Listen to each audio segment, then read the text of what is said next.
আল্লাহর এক ওলি বলেন, আবু বকরের মর্যাদা এত বেশি, তিনি বর্ণনা করেন, আমি একদিন স্বপ্নের ভিতরে দেখলাম হাসরের ময়দান কায়েম হয়ে গিয়েছে।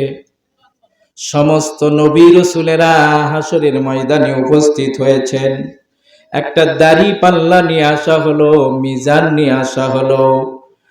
এক পাশে দাড়ি পাল্লার আমার আপনার নবীকে উঠাইয়া দেওয়া হলো, আর এক পাশে সমস্ত নবী রাসূলেরা, সমস্ত নবী রাসূলের উম্মতদেরকে উঠাইয়া দেওয়া হলো। একটু কান লাগান, বোঝার কথা বলছি। এক পাশে আমার আপনার নবী, আর এক পাশে সমস্ত নবী এবং সমস্ত নবীর উম্মতেরা। সুবহানাল্লাহ পড়ে।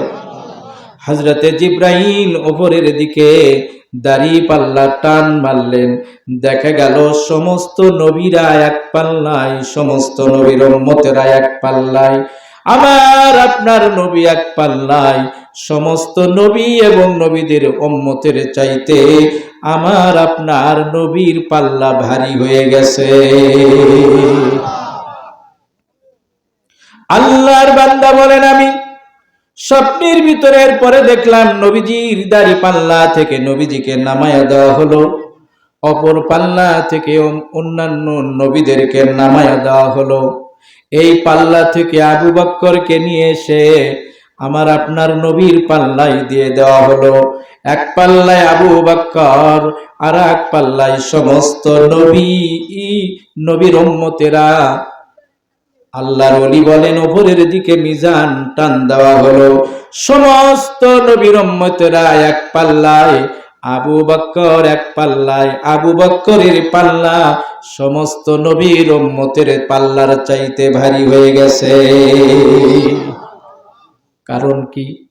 আবু বকরের এত মর্যাদার কারণ হলো, এমন কোন দিক ছিল না আবু বকরের আমল সেই দিকে ছিল না। আমার ভাইরা, আবু বকর রাদিয়াল্লাহু তাআলা আনহু এমন সাহাবী ছিলেন, তার কাজ দেখে সঙ্গে সঙ্গে আল্লাহ খুশি হয়ে কোরআনের আয়াত নাজিল করেছেন। একটু জোরে বলা যাবে না সুবহানাল্লাহ? আল্লাহ বলেন, ওয়াল্লাযীনা ইউনফিকুনা আমওয়ালাহুম বিল্লাইলি ওয়ান-নাহারি সিররাও ওয়া আলানিয়া লাহুম আজরুহুম ইনদা রাব্বিহিম লা খাউফুন আলাইহিম ওয়া লা হুম ইয়াহজানুন। আল্লাহু আকবার। আল্লাহ বলেন, মানুষের ভিতরে এমন অনেক মানুষ রয়েছে যারা রাতের বেলা আল্লাহর রাস্তায় দান করে, দিনের বেলায় দান করে, প্রকাশ্যে দান করে, অপ্রকাশ্য দান করে। লাহুম আজরুহুম ইনদা রাব্বিহিম, আল্লাহ বলেন এদের জন্য আল্লাহর কাছে পুরস্কার রয়েছে। তাদের কোনো ভয় নাই, তাদের কোনো চিন্তা নাই। এই কাজটা করেছিলেন আবু বকর সিদ্দিক। আল্লাহ তার প্রশংসা করতে গিয়ে আয়াতটি নাজিল করেছেন। এজন্য ভাইরা, আমি অনুরোধ করি, যদি পারেন কিছু দান গোপনই করবেন, কিছু দান প্রকাশ্যে করবেন, কিছু দান রাতে করবেন, কিছু দান দিনই করবেন। সব দানগুলো আবু বকরের দানের সমান হয়ে যাবে। রাজি আছি তো ইনশাআল্লাহ?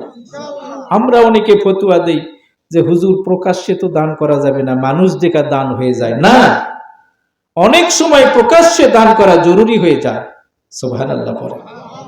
আসুন, বলছিলাম নামাজ পড়ব খুশুর সাথে, বিনয়ের সাথে। আল্লাহর অনেক ওলিরা নামাজে দাঁড়িয়েছেন, তাদের মাথায় পাখি এসে পড়তো, দূর থেকে মানুষ মনে করতো এটা যেন একটা মরা গাছ দাঁড়িয়ে রয়েছে। হযরতে আলী রাদিয়াল্লাহু তাআলা আনহুর পায়ে তীর লেগে গেল। তীর খুলতে গেলে হযরতে আলী ছটপট করেন।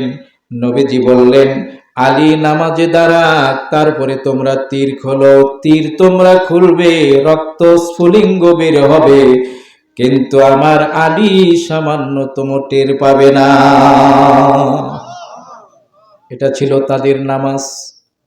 আমি ওই যে বলি 3 বন্ধু নামাজ পড়ছে, একজন নামাজ পড়ে আর এদিক সেদিক তাকায়, পার্শ্বের জন বলে নামাজে এদিক সেদিক তাকান যায় না, আর একজন বলে এই জন্য আমি কথাই বলি না। নামাজ হয়েছে? তার মানে 3 জন নামাজি, 3 জনের অবস্থা একই রকম।